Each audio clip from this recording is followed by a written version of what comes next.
The following program contains graphic images that may be disturbing. Parents are advised that these images may not be suitable for young children. For our next guest, Diona, what started off as a fairy tale ended up in what can only be described as a horror story. I started dating Larry in 2004. When we first started dating, he was really nice, sweet, charming, made me feel like I was the queen of his dreams. Eventually, we moved in together. Everything was great until he began to be a little more jealous. From there, he progressively got worse. He became very verbally abusive, mentally abusive, controlling, but he was never physically abusive. He would say things like, "You're fat, nobody would want you." He had broken my self-esteem down so low that it got to the point where he would manipulate me and isolate me from my family and my mom. That's when I told him I wanted out. After I moved out, about a week later, he called me to come by and pick up some of his things. I didn't think anything of it. He came over, and I can smell alcohol coming from him. He was upset, stating that I didn't care about him, but I told him I do care and I do love him, but at this time, I love him from a distance. And that's when he reached in front of his pants and he pulled out a gun. My thought was, this will be the last night of my existence on earth. I'm thinking that I'm getting ready to die. I made that split-second decision, and I went for the door. Right then and there, it was... He shot me twice at point-blank range. The first bullet went through my wrist, shattering it, and then he shot me in the chest. The bullet missed my heart by an inch. I couldn't believe that the man that said he loved me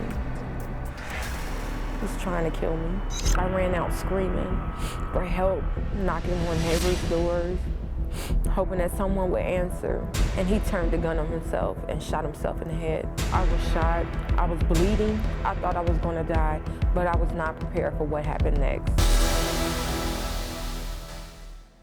Please welcome Diona to the show, and we're so sorry for everything you've been through. Diona, we're so glad that you were able to live through that and to see that you're okay now physically, but the real nightmare actually started after you were shot. So tell us about that. What happened? First of all, they came to the hospital where I was to check and see about like gunpowder, if any gunpowder was on my hand or not. I was told while I was in the hospital that he then turned the gun on himself and shot himself in the head. And so I met with the detective, and the detective told me that the state would pick up the charges. And so being that this was my first time being shot or involved in anything legally, I left it up to the hands of the state of Ohio to do that. But what I later found out was that nothing was done, that they left my case, put it in a desk, and left it to collect dust. Was that because he had shot himself and they assumed yes, he wasn't going to survive? Yes, they thought that he was going to die, and so they didn't follow up to see if he survived or not. But he did survive. He did. He did survive. And never convicted for anything? No, at the time he didn't. And it took 10 years, over 10 years, for something to happen, for him to be convicted.